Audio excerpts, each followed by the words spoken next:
বীর্য পাতলা হলে কি বাচ্চা হবে? এটা অনেকেই আমাদের কাছে প্রশ্ন করেন, সরাসরিও প্রশ্ন করেন বা ফোনে বা মেসেজেও প্রশ্ন করেন, বীর্য পাতলা হলে কি বাচ্চা হবে কিনা। বীর্য পাতলা হলে বাচ্চা হবে, আবার ঘন হলেও বাচ্চা না হতে পারে। বিষয়টি আমি একটু ক্লিয়ারভাবে আপনাদেরকে বুঝিয়ে বলি।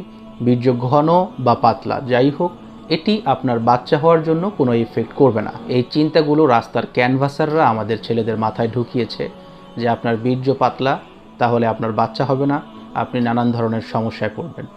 বীর্য ঘন হলেও বাচ্চা না হতে পারে যদি বীর্যে শুক্রাণু না থাকে, আর বীর্য পাতলা হলেও বাচ্চা হবে যদি বীর্যে শুক্রাণু থাকে।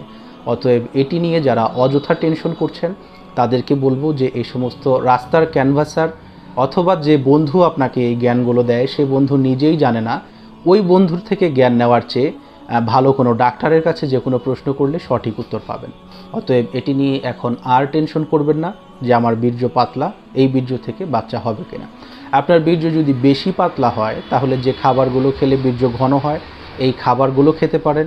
যদি স্বপ্নদোষের সমস্যা থাকে যে স্যার আমি হ্যাংলা পাতলা চিকন মানুষ, আমার বীর্য তো পাতলাই, এর সাথে আমি যদি ভালো কোনো খাবার খাই আমার স্বপ্নদোষ হয়ে যায়, তাহলে সেটার চিকিৎসা ডাক্তারের থেকে নেবেন। কারণ ঘন ঘন স্বপ্নদোষ হলে তো বীর্য পাতলা থাকবেই, এবং এটা আপনার শরীরেও প্রপারলি কাজ করতে পারবে না।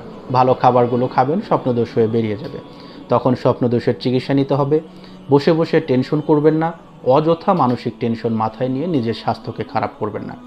টেনশন করলে রোগ কমে না, বেড়ে যায়। ভালো থাকবেন, সুস্থ থাকবেন। দেখা হবে পরবর্তী কোনো ভিডিওতে। আসসালামু আলাইকুম ওয়া রাহমাতুল্লাহ।